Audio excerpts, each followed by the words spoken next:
Bom, falamos da arma, agora vamos falar um pouco da munição. Tá? Então aqui do lado esquerdo da arma nós temos todos os acessórios necessários para fazer o revólver atirar. Nós temos aqui o polvorinho, que é um frasco de pólvora. O polvorinho ele tem bicos dosadores, está instalado o bico dosador de 25 grains nele. E aqui nós temos o de 30, 35 e 40 grains. Nós temos aqui do lado as espoletas de percussão. Né? Temos aqui um acessório bastante importante que é o espoletador, para facilitar a colocação das espoletas. Balas esféricas, calibre 451. Aqui nós temos o molde para a confecção dessas balas. E aqui do lado dois acessórios, dois componentes que não são tão importantes, tão necessários para o tiro, mas que são importantes. O motivo eu vou explicar depois. Tá certo? Então aqui no interior do polvorinho nós temos, obviamente, pólvora negra. Ok? Então temos aqui pólvora negra. Essa arma só deve ser utilizada com pólvora negra. Embora ela seja de construção moderna, utiliza materiais modernos, aços modernos, ela reproduz a réplica em tudo, inclusive na têmpera do tambor, que não existia na época. Então esse tambor não é apropriado para suportar pressões de pólvora sem fumaça, pólvora branca. Ok? Essa pólvora negra, aqui no Brasil nós não temos pólvora específica para armas, né? Vocês podem perceber que é uma pólvora bastante grosseira. Uma pólvora com grãos bastante grossos. Infelizmente não temos aqui no mercado brasileiro pólvora específica para armas de fogo. Essa pólvora ela é a mesma que é encontrada em algumas lojas de caça e pesca e também em lojas que vendem artigos para Umbanda, religiões afro-brasileiras. Né? Então você encontra em pequenos tubos de 50 gramas que se denomina pólvora para rituais. É o que a gente tem no mercado. Da mesma maneira, as espoletas de percussão. Essas espoletas aqui são as espoletas nacionais, pica-pau.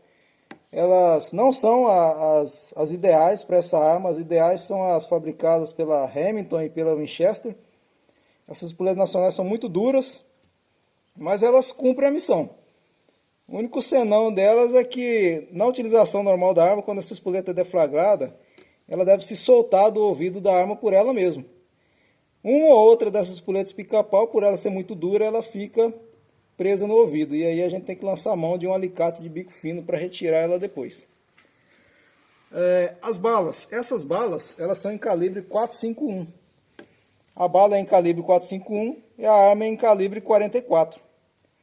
Então, o que é que se recomenda com relação à produção das balas? Elas têm que ser de chumbo puro, para ele ser mais macio. Então, não é aconselhável utilizar chumbo liga, que é o chumbo utilizado nos projetos das armas atuais. Tá? Então, a bala calibre 45 que é forçada num cano calibre 44. Utilize, idealmente, somente chumbo puro para esse tipo de arma. E ela é feita nesse molde aqui. É um molde de uma cavidade, que é mais do que o suficiente para produzir muitos e muitos projetos aí para o usuário se divertir bastante. Ok? Então, infelizmente, esses dois componentes, espoleta e pólvora, não são os ideais, mas é o que temos e dá para a gente se divertir. Tá? Aqui nós temos a bucha de feltro. A bucha de feltro e também graxa branca, graxa náutica branca. Para que ela serve? Bom, como eu disse antes, elas não são indispensáveis para se executar o tiro com a arma. Tanto que nós não vamos utilizar aqui. Eu trouxe esses dois componentes somente para conhecimento. Então, por que eles eram utilizados? E são ainda, né? Essa arma aqui, como eu já expliquei antes, a pólvora é colocada, né, do bico dosador, ela vai direto para a câmara e depois é colocada a bala e a bala é socada para dentro da câmara, tá ok? Nessas armas, vez ou outra, acontecia um fenômeno que se denominava ignição antecipada. Então, no momento do disparo, uma grande quantidade de chamas e fagulhas era gerada nessa região do cone de forçamento. Eventualmente, uma ou outra dessas fagulhas penetrava nessas duas câmaras mais próximas aqui, ó. Certo? Eventualmente, uma ou outra fagulha penetrava em uma dessas duas câmaras mais próximas do cone de forçamento.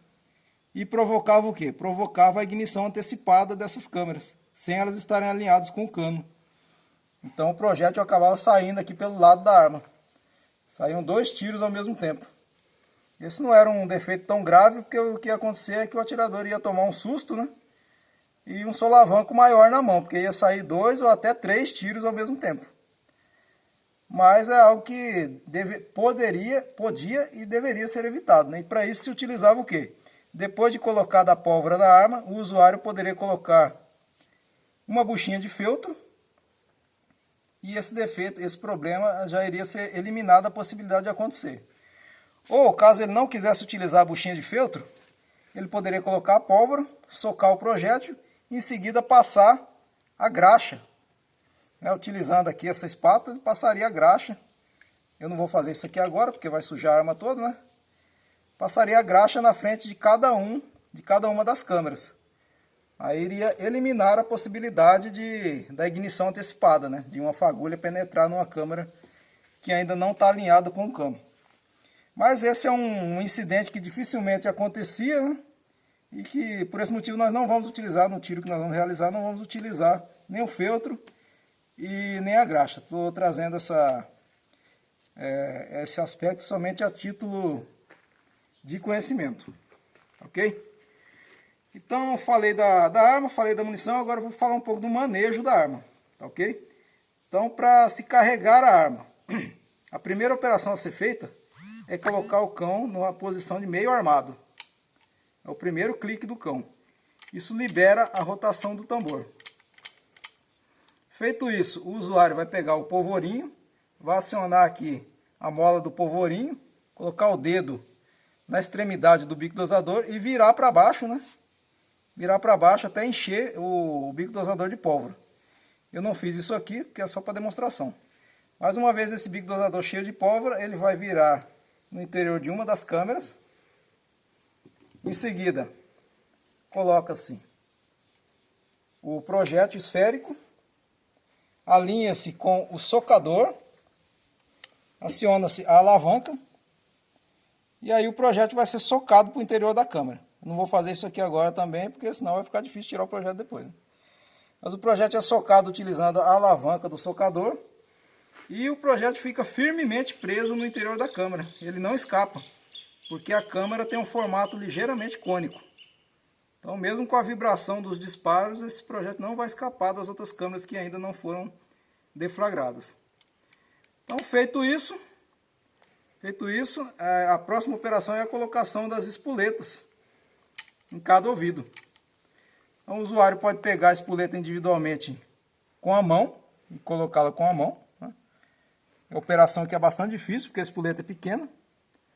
Ou então, alternativamente, ele vai utilizar o espoletador. Tá certo? É importante, nesse momento, o ouvido estar alinhado com esse rasgo aqui. Com esse rasgo praticado na culatra. Terminado o espoletamento,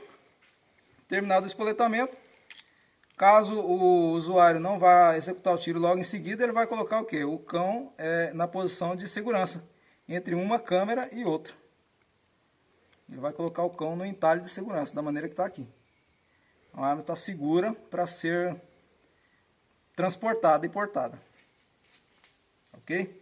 Caso o atirador se esqueça e deixe a arma apoiada diretamente sobre um dos ouvidos, pode acontecer de alguma coisa bater no cão da arma e ocorrer o disparo acidentalmente. Ou se a arma cair com o cão para baixo, também ocorrerá um disparo acidental.